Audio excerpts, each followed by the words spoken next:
Hey guys, welcome back to The Readers. I hope you are having an amazing day. Let's get right into the stories. The first one is an entitled People's Story. 5 years ago, I purchased my dream home in a quiet neighborhood with an HOA. The property wasn't particularly large, but it had one spectacular feature that made me fall in love with it instantly. A gorgeous in-ground pool with a small waterfall feature.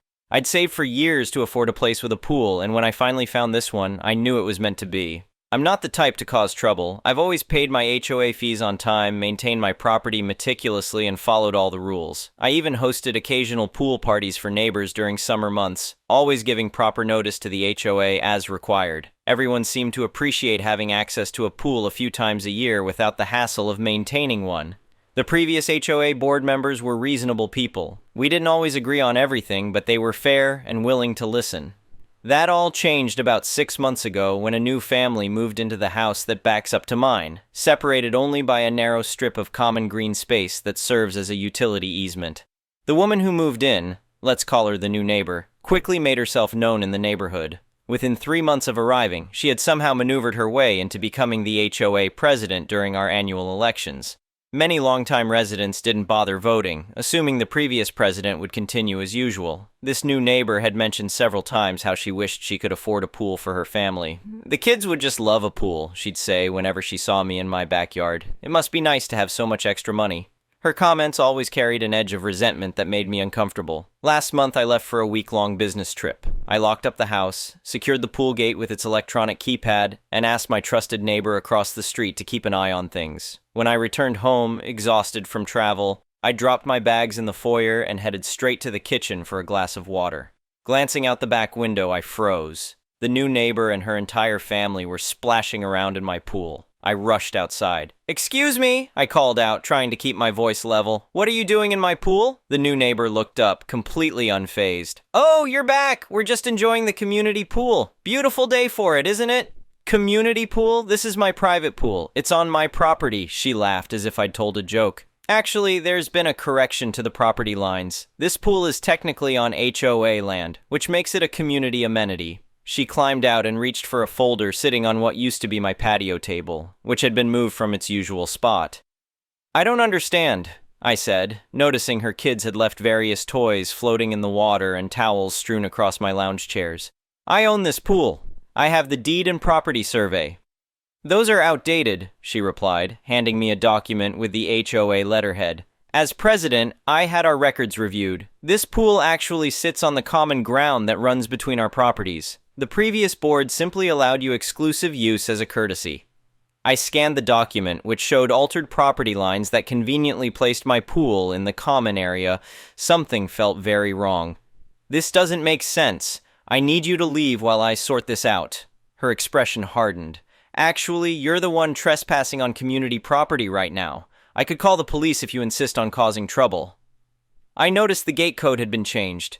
She had somehow reprogrammed my security system. A small sign had been placed on the fence. "Community pool, HOA members only." "I'll be calling an emergency meeting to discuss appropriate pool usage," she informed me coolly. "Until then, we all have equal rights to this amenity."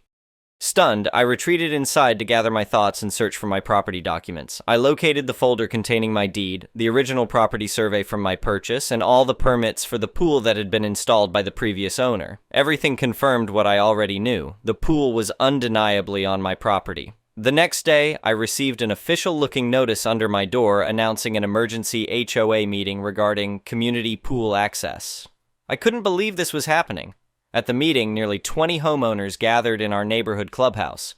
The new neighbor stood at the front with 2 other board members who seemed uncomfortable, but remained silent.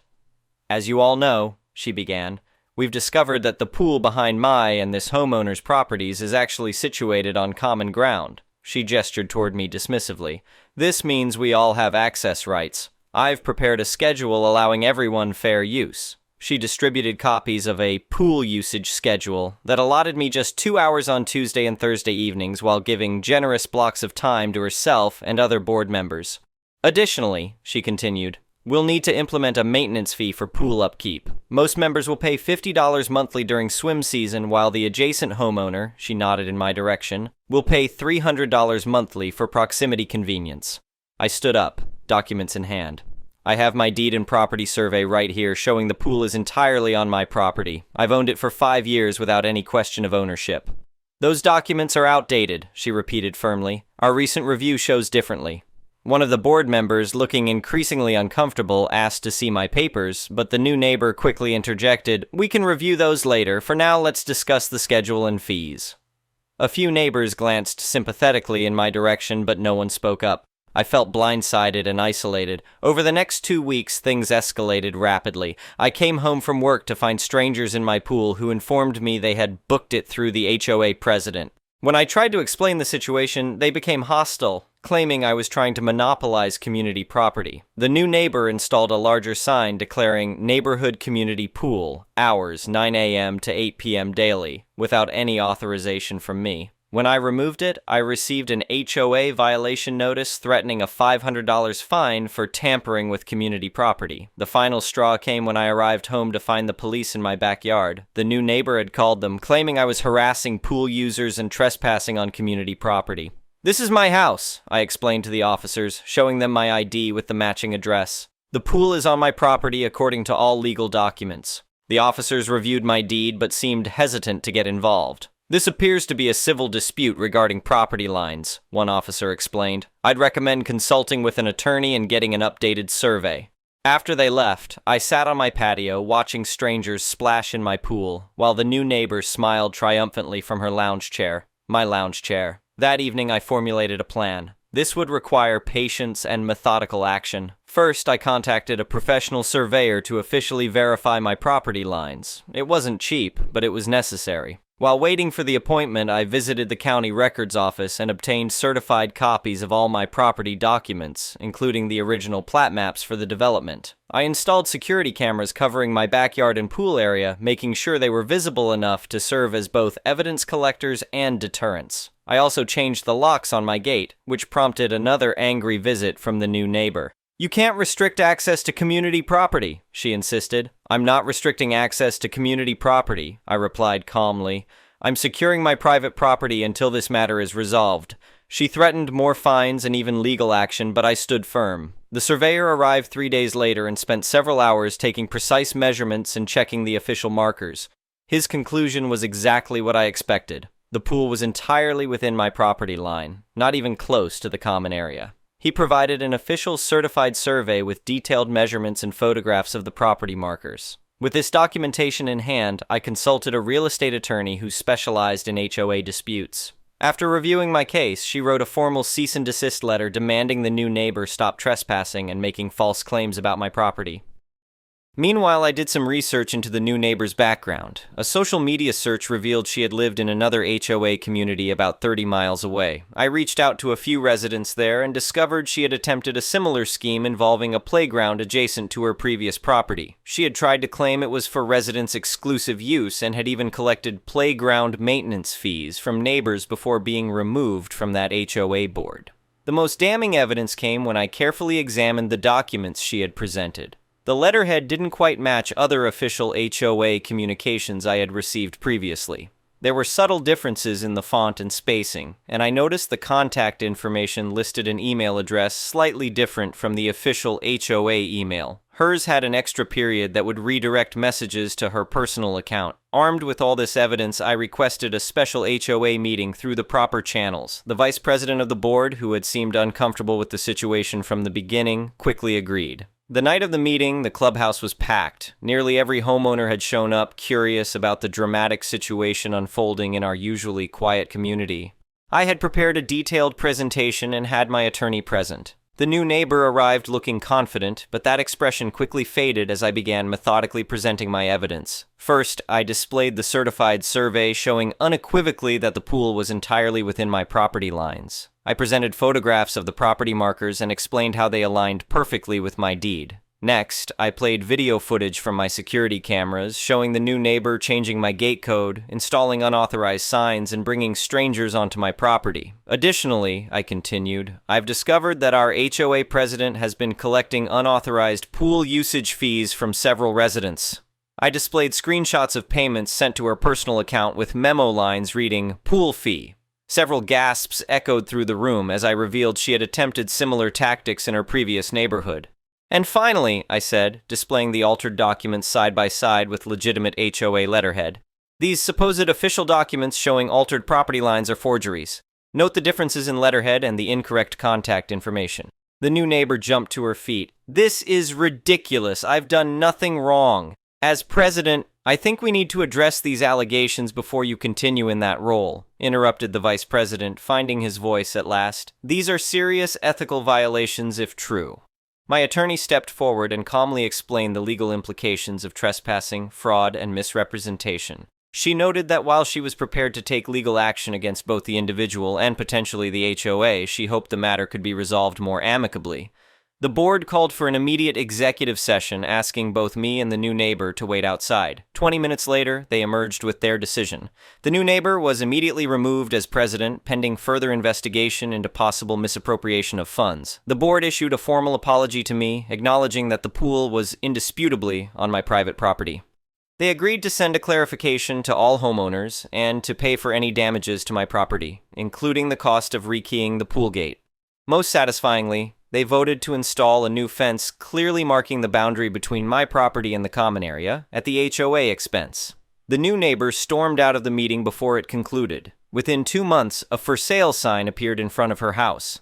To rebuild community goodwill, I hosted a proper pool party once the situation was fully resolved, inviting neighbors who had supported me, or who had at least not actively worked against me. The new interim HOA president gave a toast, acknowledging my patience throughout the ordeal and reaffirming the community's commitment to respecting private property. As a final precaution, I learned the new neighbor was attempting to join another HOA community in a neighboring town. Without malice, but with concern for others, I anonymously forwarded documentation about her previous behavior to their board. Sometimes standing up for yourself means preventing others from being victimized too. The pool remains my private oasis, but I still occasionally invite neighbors over for a swim. The difference now is that everyone understands and respects that an invitation is a privilege, not a right. Sometimes you have to draw a clear line, or in my case, a property line, to teach people where they stand.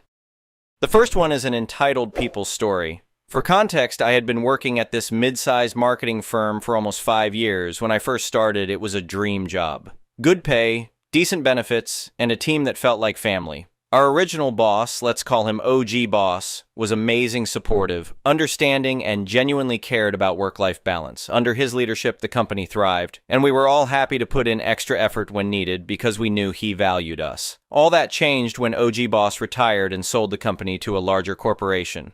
The new management sent in their own guy, who I'll refer to as Tyrant Boss. From day one, it was clear Tyrant Boss had one priority: squeezing every last drop of productivity out of us while cutting costs wherever possible. Within months, our once positive workplace turned toxic. Lunch breaks were scrutinized, bathroom visits were monitored, and suddenly we were expected to answer emails and calls at all hours. People started quitting left and right, but I stuck around partly because of loyalty to the clients I'd built relationships with, and partly because of the economic recession making job hunting difficult. My dad had been battling cancer for about 2 years at this point. It started in his lungs and eventually spread. The last few months had been rough, with him in and out of the hospital. Despite this personal struggle, I rarely took time off. I'd use my lunch breaks for hospital visits and would make up work hours late into the evening. My wife was incredibly supportive, picking up slack at home while I juggled everything. The weekend my dad took a turn for the worse. I was actually working on a Saturday to finish a major client presentation. I got the call from my mom around noon. "Honey, you need to come to the hospital. The doctors don't think he has much time left," she said, her voice breaking. I immediately packed up my laptop and sent an email to Tyrant Boss. "Family emergency. My father is in critical condition. I need to take a few days off. Will update when I can. All current projects are on track. Presentation for Monday is in the shared folder." I didn't wait for a response. My dad passed away early Sunday morning with all of us by his side. It was peaceful but devastating nonetheless. After the initial shock, there was the whirlwind of making funeral arrangements, contacting family members, and supporting my mom. On Monday morning, while meeting with the funeral director, I received a text from Tyrant Boss. "Sorry about your dad. Need you for the Apex client presentation at 2 p.m. today. Critical meeting." I was stunned. I had already completed the presentation and everything was ready to go. Any competent manager could have handled it. I texted back, "As I mentioned, family emergency. My father passed away yesterday. I'm handling funeral arrangements today. Everything for the presentation is prepared and in the shared folder." His response came almost immediately. Understood, but this client specifically wants you. Presentation shouldn't take more than 2 hours. Can you step away from family stuff for that time? We really need this account. I couldn't believe what I was reading. My dad had been dead for less than 24 hours. I was sitting in a funeral home choosing a casket, and he expected me to just step away to handle a client meeting. I took a deep breath and replied, I am literally at the funeral home right now. The funeral is scheduled for Wednesday. I will be back on Thursday. I thought that would be the end of it. I was wrong. An hour later, my phone rang. It was Tyrant Boss. Against my better judgment, I answered. Hey, I know this is a tough time, he started, his voice falsely sympathetic. But I need to emphasize how important this client is. The presentation you prepared is good, but they specifically asked for you to present it. I can't, I said firmly. I'm in the middle of arranging my father's funeral. Look, his tone changed. We all have personal issues, but work doesn't stop. Can't someone else handle the funeral details? Maybe your mom or siblings, just for a couple of hours? I was speechless. The funeral director awkwardly pretended not to hear as I struggled to maintain my composure. My father died yesterday. I am not coming in today or tomorrow or the day of his funeral. I'll be back on Thursday. Tyrant Boss's voice hardened. I'm not asking you to skip the funeral. That's on Wednesday, right? I'm asking you to come in for 2 hours today for an important client meeting. If you can't put the company first for even 2 hours during a personal crisis, it makes me question your commitment. Something inside me snapped. 5 years of dedicated service, working weekends, taking client calls during family dinners, all while watching this man dismantle everything good about our workplace. Question my commitment? I said, my voice dangerously calm. I've worked here for 5 years. I've sacrificed countless evenings, weekends, and family events for this company. I finished the Apex presentation this weekend while my father was dying in the hospital. And now you're giving me grief about taking 3 days off to bury him? I understand you're emotional right now, he replied condescendingly. But business needs don't stop for personal tragedies. We all have to make sacrifices. That was it. The final straw. You know what? You're right. I do need to make a sacrifice. I sacrificed this job. I quit. Effective immediately. There was a stunned silence on the other end. You can't be serious, he finally said. You're throwing away your career over this? Think about what you're doing. I've never been more serious about anything in my life, I replied. I'll email you instructions on where to send my final paycheck. Do not contact me again. I hung up and turned to the funeral director, who was trying very hard to look busy with his paperwork. Sorry about that, I said. No need to apologize, he replied quietly. I've seen worse. And for what it's worth, I think you made the right call. I felt a strange mix of terror and relief. I had just quit my job of 5 years with no backup plan in the middle of planning my dad's funeral during an economic downturn, but somehow I knew it was the right decision. When I told my wife what happened, I expected her to panic about our finances. Instead, she hugged me and said, I'm proud of you. Your dad would be too. The next few days were focused on the funeral and family. I received several texts and calls from Tyrant Boss, which I ignored. My coworkers, however, were reaching out with messages of support. Apparently, Tyrant Boss had told everyone I had abandoned the Apex client presentation at the last minute, but the truth quickly spread. The day after the funeral, I finally checked my work email to tie up loose ends and found my inbox flooded. Most notably, there was an email from the CEO of the parent company requesting a meeting. I was tempted to ignore it, but decided to hear them out. The CEO, surprisingly, asked to meet at a coffee shop near my house rather than at the office. When I arrived, she was already there. No entourage, just her with 2 cups of coffee. First, I want to express my condolences for your father, she said sincerely. What happened was inexcusable and I'm deeply sorry. I nodded, still guarded. I've been made aware of the situation with your manager. Several of your colleagues have reached out to HR and directly to me. This isn't the first complaint, but it's certainly the most egregious. She went on to explain that they had been receiving concerning reports about Tyrant Boss for months, but had been giving him the benefit of the doubt as he adjusted to the company culture. My situation had finally forced them to take a hard look at what was happening. We'd like you to reconsider your resignation, she said. With some changes, of course. What kind of changes? I asked skeptically. For starters, a different manager. As of this morning, he's no longer with the company. I couldn't hide my surprise. You fired him? Let's just say we had a mutual parting of ways, she said diplomatically. We're also reviewing all staff policies regarding personal leave and work expectations, and we'd like your input, given your history with the company before the acquisition. It was tempting, I'll admit, but something didn't feel right. I appreciate the offer, I said, but I think this happened for a reason. It made me realize I've been compromising too much of myself for this job. I think it's time for me to move on. She nodded, understanding. I suspected you might say that. In that case, I have a different proposal. She slid a folder across the table. Inside was a consulting contract offering nearly double my previous salary for 20 hours a week, primarily working with the clients I had relationships with. We don't want to lose those client relationships, and they've specifically asked to continue working with you. This way you have income while you figure out your next steps, and we keep our clients happy. It was a surprisingly good offer. I told her I'd think about it and discuss it with my wife. That evening, as my wife and I were discussing the proposal, I received an unexpected call from the CFO of Apex, our biggest client. I heard what happened, he said. Your boss called trying to smooth things over after someone else botched the presentation. He mentioned you had abandoned the project due to personal issues and threw you under the bus. My assistant reminded him that I had lost my own father last year and suggested he might want to elaborate on these personal issues. That's when the story came out. I sighed. I'm sorry about the presentation. I had everything prepared, but... Stop right there, he interrupted. You have nothing to apologize for. That presentation was excellent, by the way. The materials you prepared were comprehensive enough that even the person who stumbled through it couldn't completely ruin it. He paused for a moment. The reason I'm calling is that we've decided to take our business elsewhere. We've been dissatisfied with the direction since the new management took over, and this was the last straw. But we'd like to keep working with you, whatever your next move is.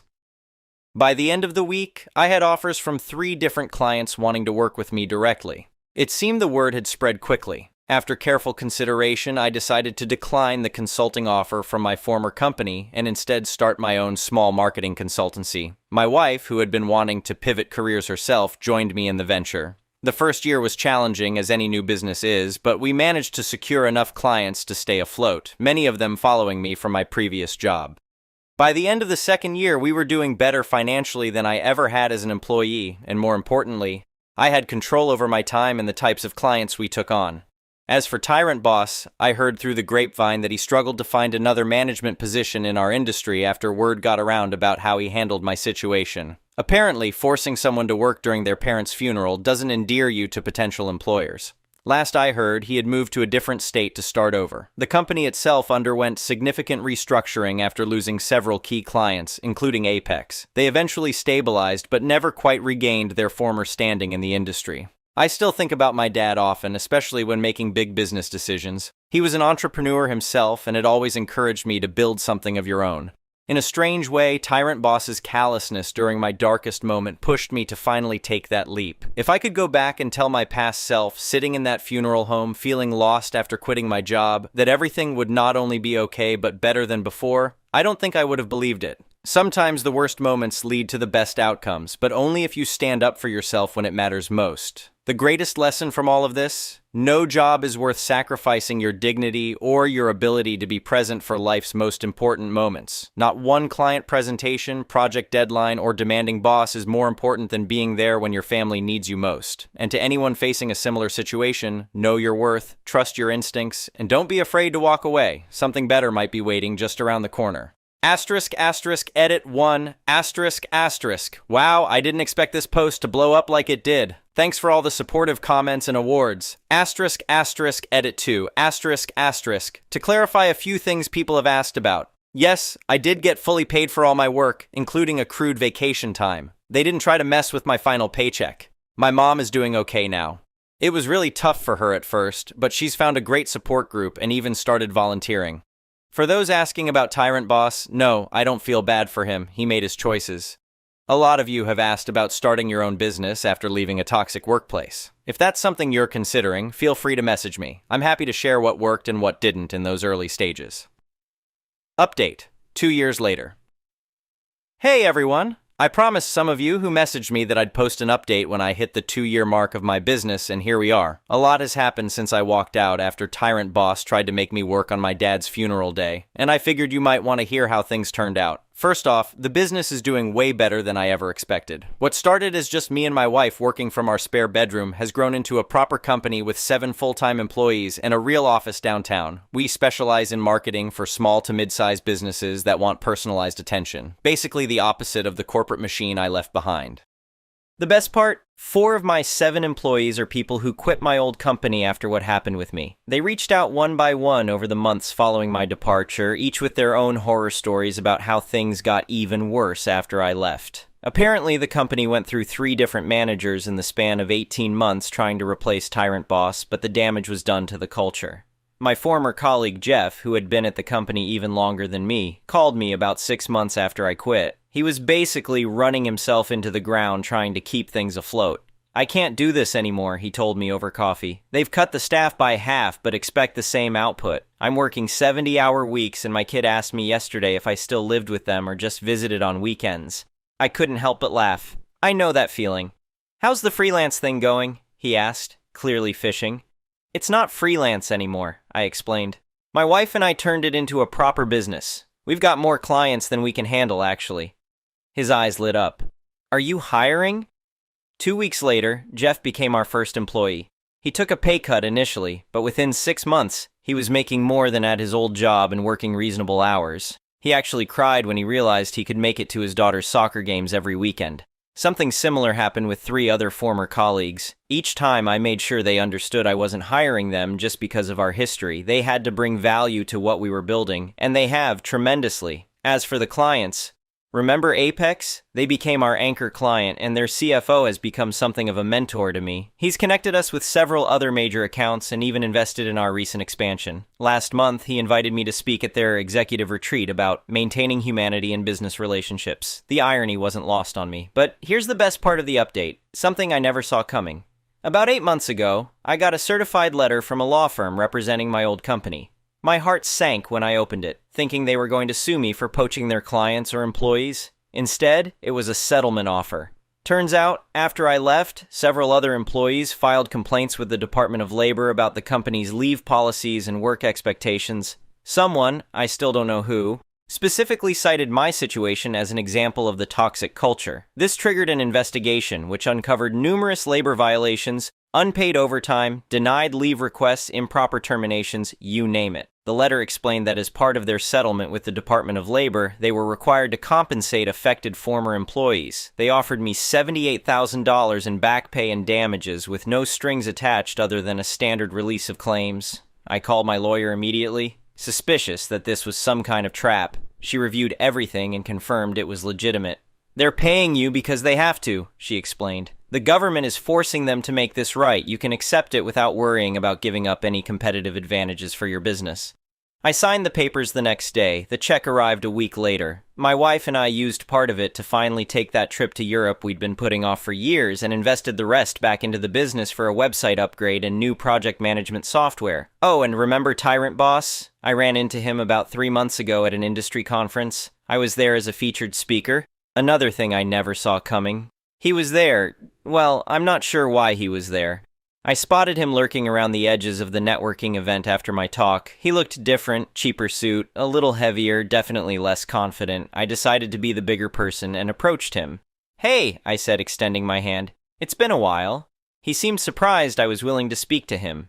"It has," he agreed, shaking my hand limply. "Congratulations on your success. I've heard good things." "Thanks. What are you up to these days?" He explained he was working for a much smaller firm in a neighboring state, not in management anymore. "Just handling accounts," he said, a flash of bitterness crossing his face. "It's a step back, but it pays the bills." There was an awkward pause before he added, "I should have handled things differently with you." It wasn't quite an apology, but it was something. I just nodded. "Your dad's funeral," he continued, looking uncomfortable. "I was way out of line. The company was putting pressure on me about numbers, but that's no excuse. I didn't sleep for weeks after how everything went down." I could have laid into him, listed all the ways he'd made my life hell, reminded him how his actions had consequences, but honestly, looking at him, knowing where we both ended up, it just seemed unnecessary. "We all make mistakes," I said simply. "Some just have bigger consequences than others." Before walking away, I handed him my business card, force of habit at these events. If you ever want to grab coffee and catch up properly, give me a call. He never did call, which is probably for the best, but that brief interaction gave me something I didn't realize I needed.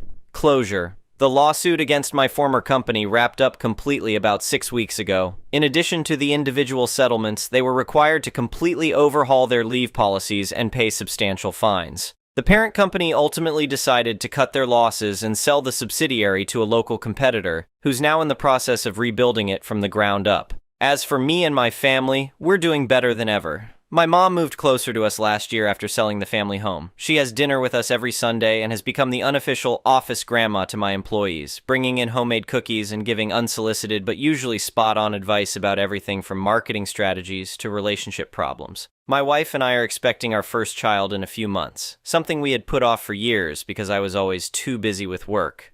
The timing finally feels right, and I know I'll be able to be present in a way I never could have at my old job. I've had a lot of time to reflect on everything that happened, especially as I prepare to become a father myself. I've realized that standing up to Tyrant Boss wasn't just about that moment, it was about deciding what kind of life I wanted to live and what I was willing to tolerate. My dad always told me, how people treat you is their karma, how you respond is yours.